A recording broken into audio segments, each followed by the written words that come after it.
tengo una cuestión que me salta.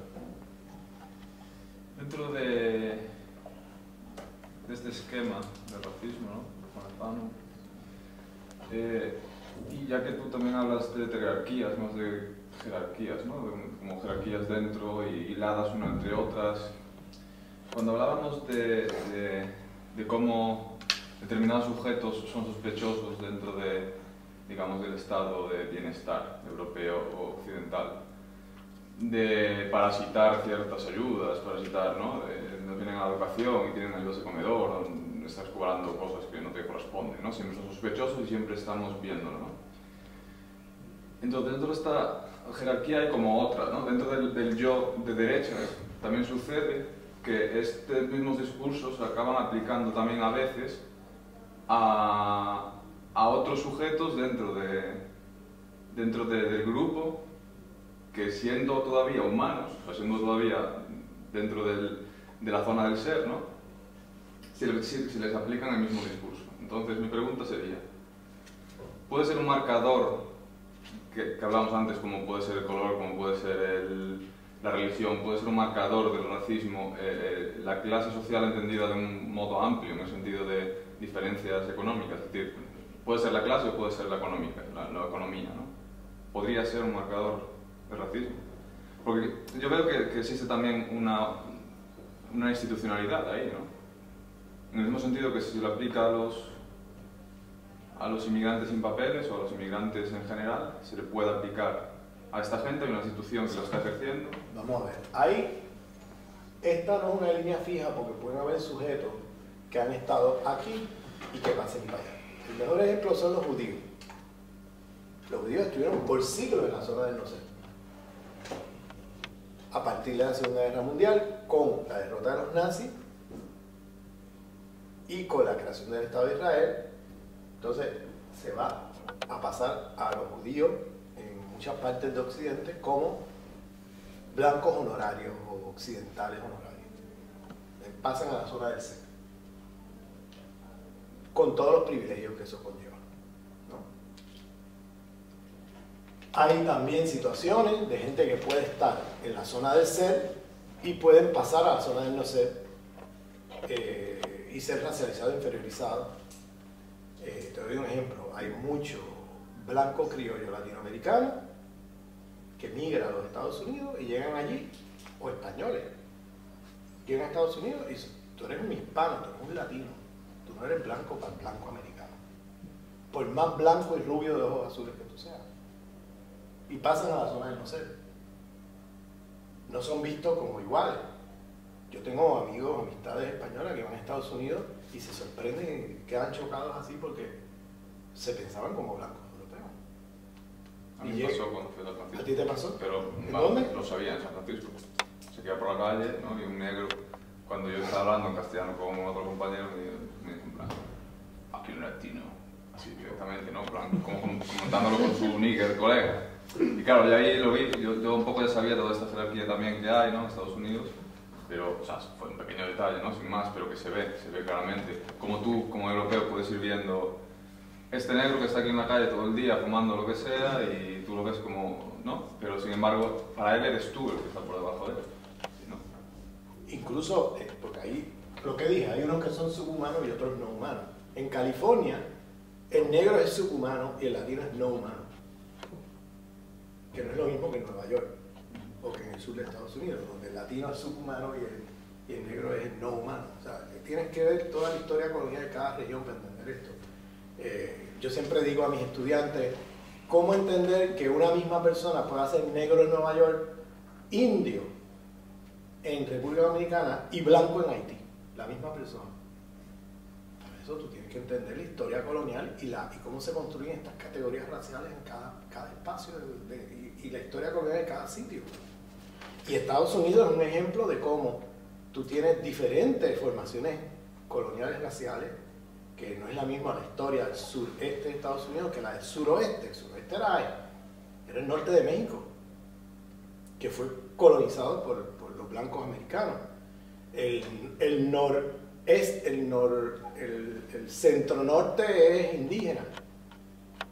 O sea, hay una diversidad de historias coloniales ahí muy diversas dentro de ese territorio que se llama Estados Unidos.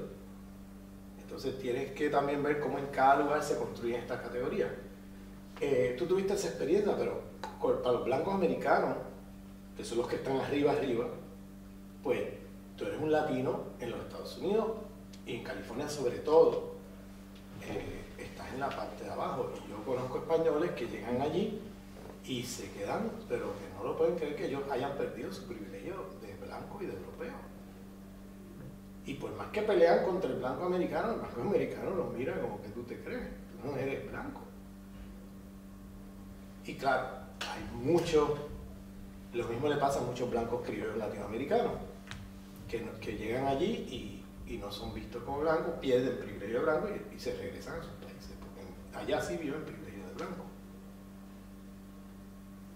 Entonces te pongo el ejemplo porque como esto de ser y no ser, la zona del ser, lo superior e inferior, todo eso va a ir, es una zona movediza, dependiendo de en qué zona del mundo y cómo se construyen las categorías. Por ejemplo, tú puedes tener una persona, aquí yo te pongo un negro de África aquí sentado, y tú pensarás, este es un sin papeles, qué sé yo qué, ¿no? Que aquí se vería como una persona debajo de la línea de humano. Esa persona puede ser una élite occidentalizada en África y estar en la zona del ser allá. Cruza para acá y pasa a la zona del no ser. Fíjate que eso es un terreno que hay que historizarlo, hay que mirar la cosa concreta de cada sitio y cómo estas cosas pasan y cómo se mueven, y cómo geográficamente puede ser una cosa aquí y otra acá, dependiendo de las historias coloniales, etcétera, etcétera.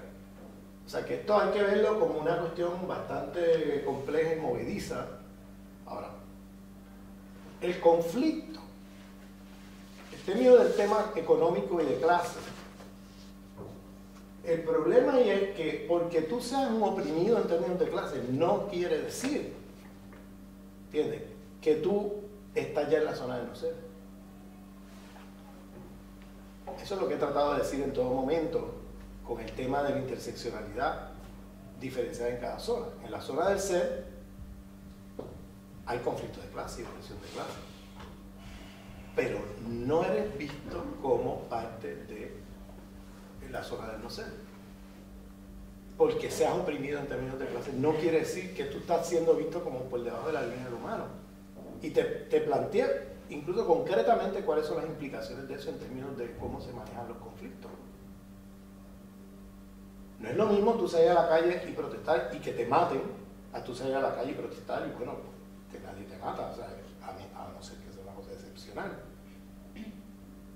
No es lo mismo tú tratar de organizar un sindicato, tratar de organizar y que te juegas la vida haciendo eso, a estar en una situación donde, o sea, que incluso no es que, no necesariamente te matan, puede que sobrevivas y que no te pase nada, pero tú sabes y tú vives bajo lo que llama,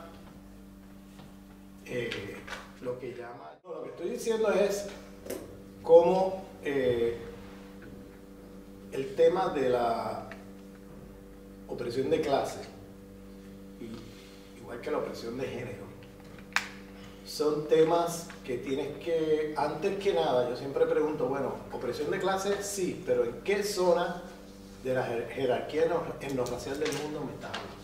¿Estás en la zona, opresión de clase, en la zona del ser o en la zona del no ser? Para mí, analíticamente, primero me tienes que dar cuenta de dónde está esa opresión de clase, para luego yo poder dar cuenta de qué exactamente está pasando ahí. Bueno, puedes decir ya opresión de clase y generalizarlo como hace el marxismo, como si fuera lo mismo en todas partes. Ah, eres obrero, eres proletario explotado, y ya, y todo es lo mismo, proletario del mundo unido. Y resulta que el proletario de la BOI no se quiere unir a la mujer de la maquiladora, que es proletaria también, y no le interesa esa unidad.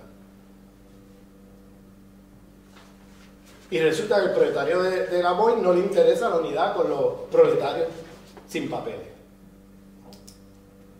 Porque incluso ve la relación entre sus salarios altísimos y el que esa gente esté allá abajo oprimida. O sea, todas esas cosas, lo que se ha llamado en el marxismo la aristocracia obrera, ¿no? Todas esas cosas, yo creo que son, ahí es donde viene el tema de Fanon, de la zona de ser y no ser, que son fundamentales antes de ponernos a hablar de qué opresión, o sea, la interseccionalidad sí, pero es muy diferente una zona y la otra, y tenemos que dar cuenta de dónde está ocurriendo la interseccionalidad para dar cuenta de qué está pasando.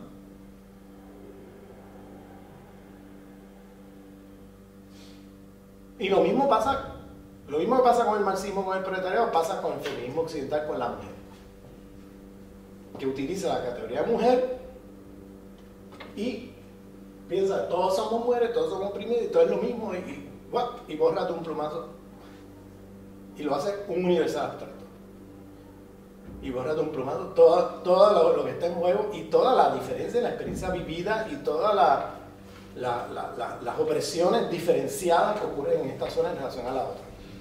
Y ahí vienen las feministas negras como Angela Davis, que va a decirte es que el concepto de género es un concepto totalmente occidental, porque la mujer negra nunca vivió, nunca se le reconoció género. Ella no era mujer, era hembra, y hembra es como una yegua, es el término que se usa para los yeguas, ¿no? Los caballos, ¿no? O para las vacas es hembra, ¿no? Frente al toro. O sea, son animales, no tiene categoría de mujer. La categoría de mujer y género es un privilegio de la mujer blanca occidental. Eso lo dice Angela Davis en su libro Mujer, Género y Raza, algo así, no me acuerdo. Está publicado por acá en Cuestiones de Antagonismo, le hace eso, que es un análisis del tema de opresión de raza, clase, género, interseccional, desde el punto de vista de la experiencia de una mujer negra, y luego contrastando eso con el discurso del feminismo occidental, y diciendo, el feminismo occidental no me da cuenta de esta experiencia, porque aquí no se está viviendo la opresión en términos de clase, en términos interseccionales, pero incluso la categoría de género se nos queda corta, porque la categoría de género no me da cuenta del hecho de que la mujer negra no es reconocida como mujer, no tiene ni siquiera identidad de género, es reconocida como un animal, y dentro del animal está el macho y la hembra, no está el hombre y la mujer, es el macho y la hembra. Y claro, en ese mundo, lo que dice Angela Davis es que, claro, ahí está la violencia y la apropiación continua. De ahí las violaciones hacia las mujeres negras continuas por el hombre blanco. Porque eso es un objeto de apropiación. Y la manera de gestionar la cosa es por violencia, imponiéndose violentamente. Y el objeto de apropiación es que todo, desde su trabajo hasta la sexualidad, me pertenece.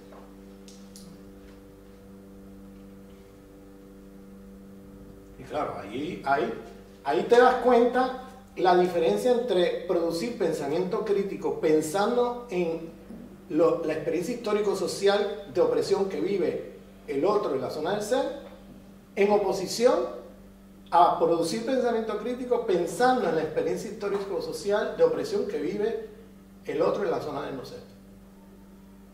Angela Davis te construye un discurso ahí muy diferente al que te construiría Luce Irigaray o las grandes feministas occidentales, ¿no? Julia Kristeva, feministas norteamericanas, etc. Y claro, ella lo hace en oposición a ese discurso hegemónico occidental-céntrico del feminismo occidental, para mostrar de que ese feminismo da cuenta de unas particularidades, de una experiencia histórico-social particular, que no es universal, que no te sirve como categoría para entender el resto del mundo y el resto de las experiencias de opresión que viven las mujeres en otras partes del mundo. Para eso tienen que generar otro tipo de feminismo con otras categorías, con otro tipo de pensamiento crítico, que te permita entonces dar cuenta de esa particularidad de la opresión diferente al que se vive acá. Pero el feminismo occidental incurre nuevamente en lo que hemos estado criticando, el universalismo, pues entonces se pretende que la teoría crítica que se produce allí dé cuenta de todo, incluyendo la experiencia de acá. Y ahí hay un colonialismo de izquierda desde el feminismo occidental.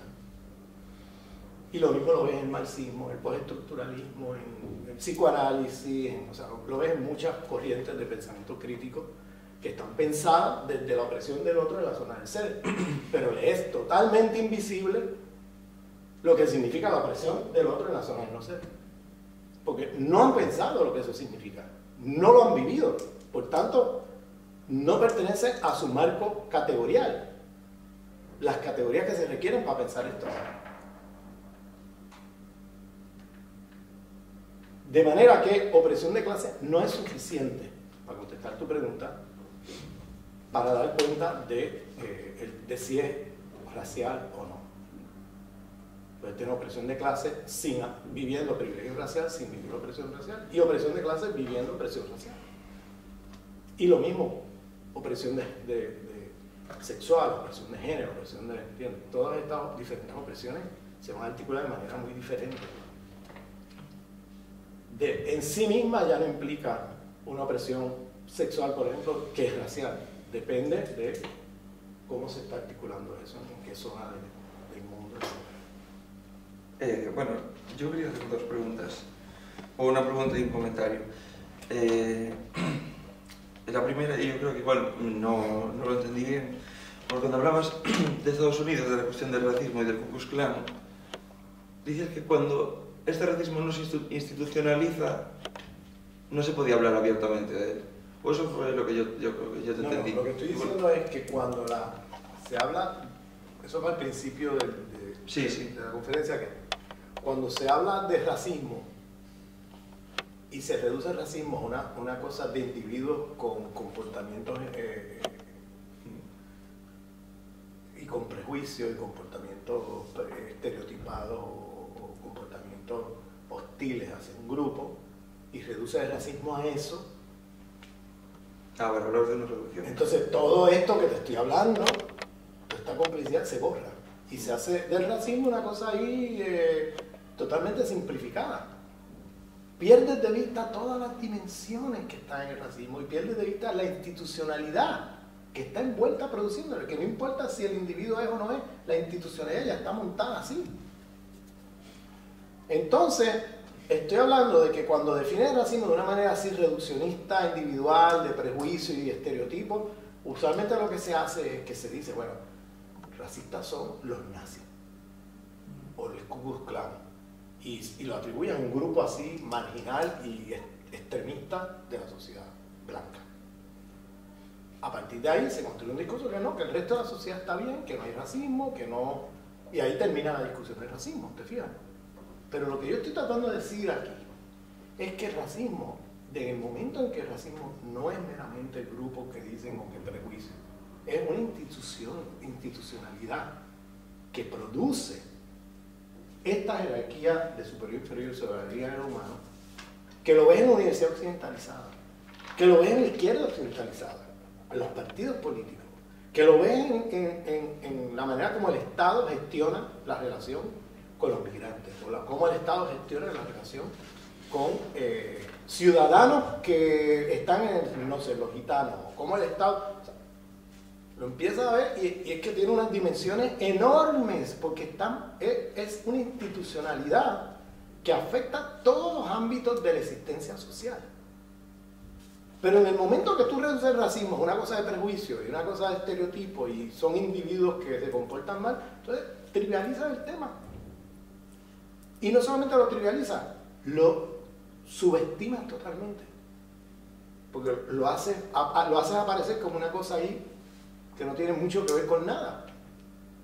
Y lo que yo estoy tratando de decir es que el racismo es un principio organizador de todas las relaciones de poder en el mundo hoy. En otras palabras, si tú quieres saber cómo se vive opresión de género, o cómo se vive opresión sexual, o cómo se vive opresión de tipo religioso, o de tipo nacional, o de tipo de identidad cultural, o opresiones de tipo de clase, etc. Dime primero en qué zona está localizado ese conflicto. Si es en la zona del cero o en la del no cero. Y a partir de ahí entonces empezamos a entretejer las diferentes múltiples formas de articulación de las opresiones. Porque el mundo a escala global está dividido así y eso está manifestado en diferentes niveles, nacional, regional, local, etc. Y eso tiene muchas historias diversas. Lo que se repite en todas partes es esa estructura del occidental, no occidental, superior, inferior, humano, no humano, ¿entiendes? Zona de ser, no ser. Pero ¿quién ocupa esa posición del occidental en un lugar? Puede que que si cruzan la frontera, ese mismo esté en el no occidental, cruzan la frontera. ¿Quién ocupa esa posición? ¿Cómo se marca? ¿Cómo se construye socialmente? Eso tiene que ir a la historia colonial local de ese lugar. Porque se puede marcar por color de piel, o Irlanda del Norte no se podía marcar por color de piel en Irlanda del Norte. Había que marcarlo de otra manera porque eran todos del mismo color. Entonces, se marcó por religión, el protestante y el católico. Pero eso no es un conflicto religioso, es un conflicto colonial racial. Que te lo camuflajea como si fuera un conflicto religioso entre protestante y católico. Pero eso es colonial racial. Los británicos estaban colonizando ese sitio. El conflicto de Palestina hoy es un conflicto colonial racial, eso no es un conflicto de musulmanes y judíos, un conflicto de dos grupos nacionales, de dos identidades nacionales encontradas. No, eso es un conflicto colonial racial, porque hay uno que viene a colonizar al otro. Y en ese proceso de colonización está atado y ligado el tema de expulsar de las zonas. No sé, por eso es que se matan palestinos todos los días y no hay escándalo en la prensa. Es como algo normal, porque esa zona, no sé, la vida de esa gente no vale nada. Ahora, matan a un israelí o toman un soldado israelí, uno, frente a 11.000 palestinos presos. Jamás tiene un soldado israelí y ese es el escándalo del mundo. Porque ahí tienen otra vez la discusión de zona de ser y no ser.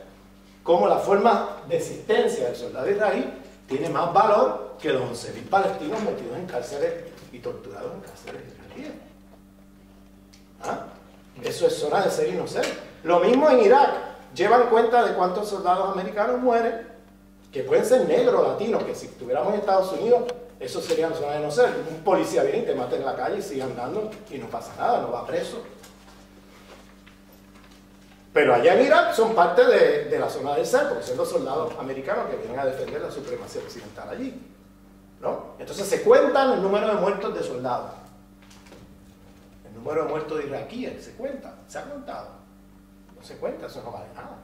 Y han matado más de 1 millón desde que ocupan en el 2003, más otro 1 millón desde la guerra del Golfo del 91 hasta el 2003, con el bloqueo económico y bombardeos y todo eso. O sea, más de 2 millones de iraquíes han sido asesinados en los últimos 20 años por el fundamentalismo eurocéntrico y la supremacía occidental.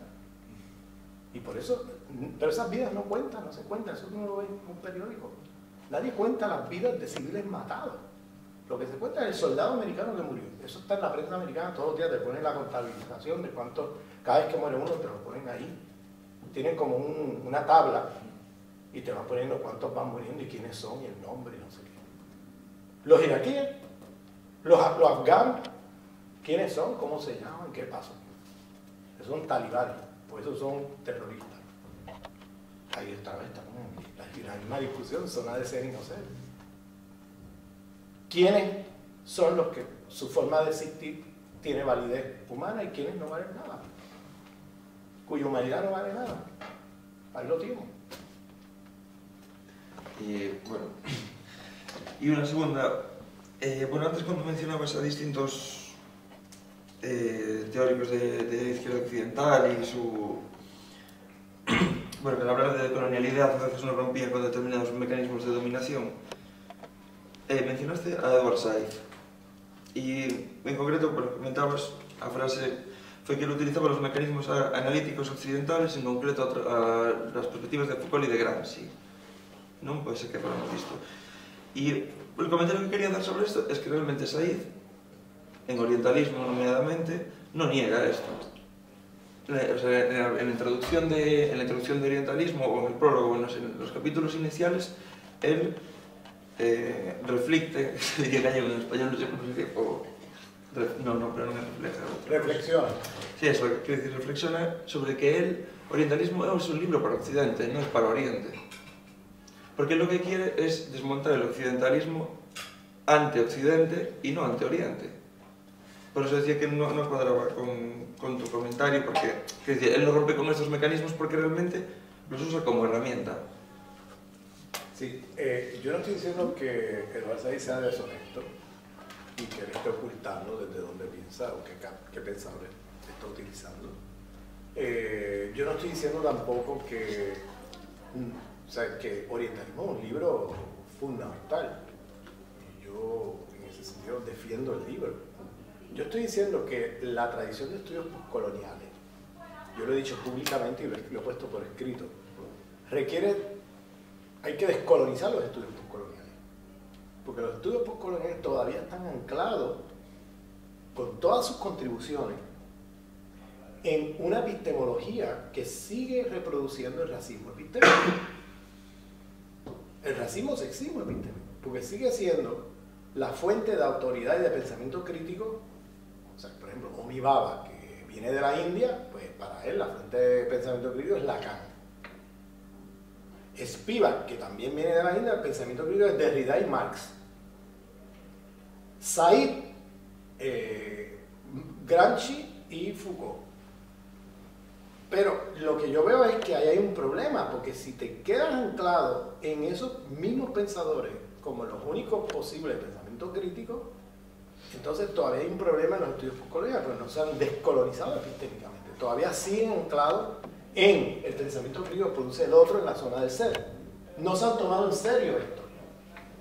Yo no estoy diciendo que no haya nada que aprender de Gramsci, Foucault, etc. Por favor, yo no soy anti-europeo, yo soy anti-eurocéntrico, que es otra cosa. Lo que pasa es que como esos pensadores no han tomado en cuenta estos otros procesos, pues hay que hacer un trabajo de descolonizarlo para poder ser útiles a un proyecto de descolonización desde acá. Uno. Y dos, no te puedes quedar únicamente con estos autores. Hay otros autores que han pensado estos temas y estos problemas de una manera mucho más radical que estos pensadores en la zona del no ser, que en los estudios postcoloniales nunca aparecen.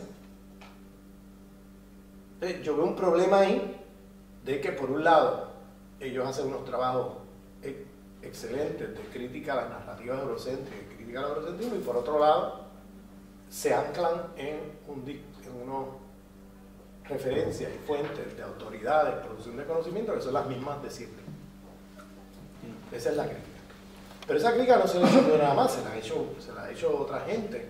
Por ejemplo, en el mundo musulmán hay gente que ha criticado a Said diciendo, oye, pero ¿dónde están los pensadores críticos del mundo musulmán en tu obra? No trata con ninguno.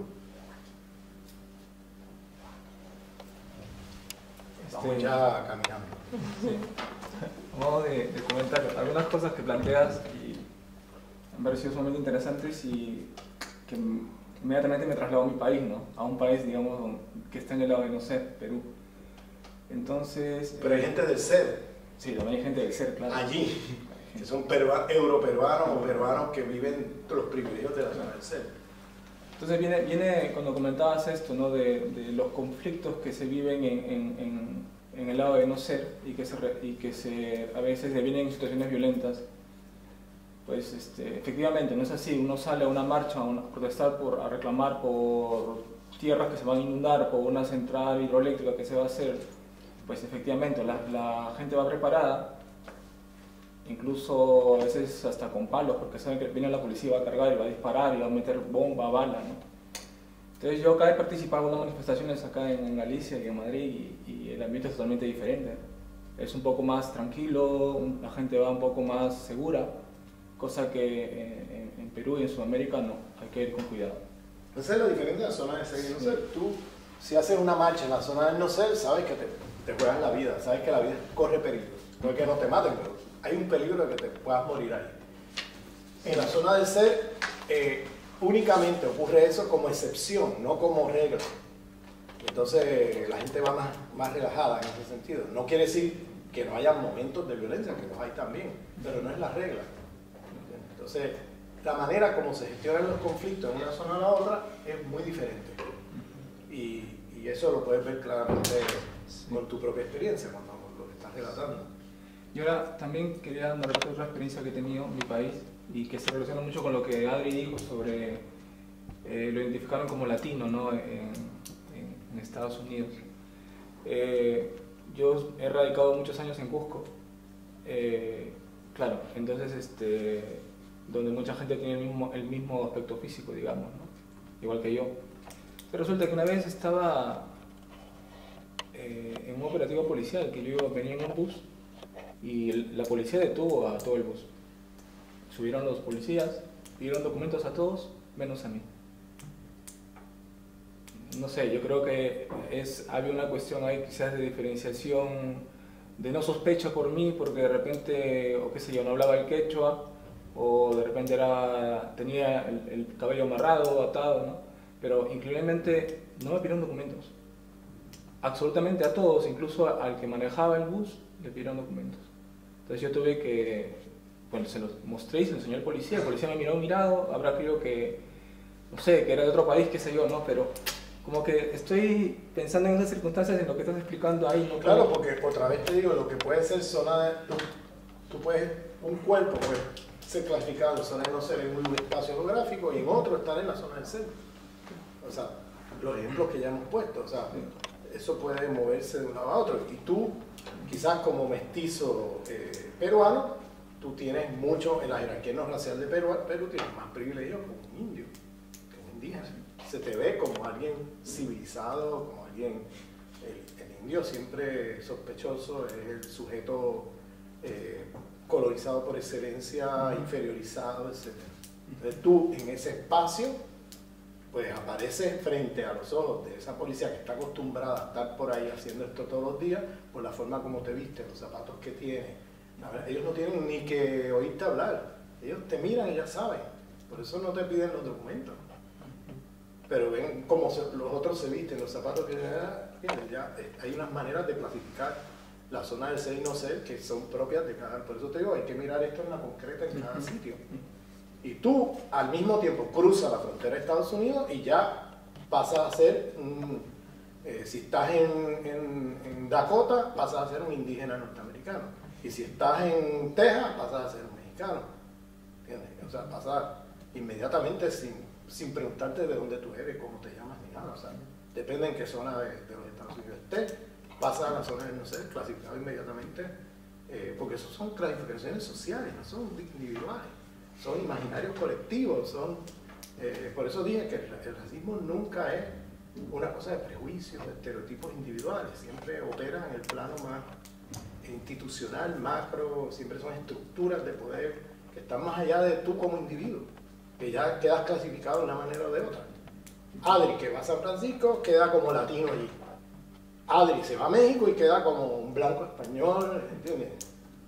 O sea, tiene que ver con las historias coloniales y cómo se construyen estas categorías en cada espacio, etc.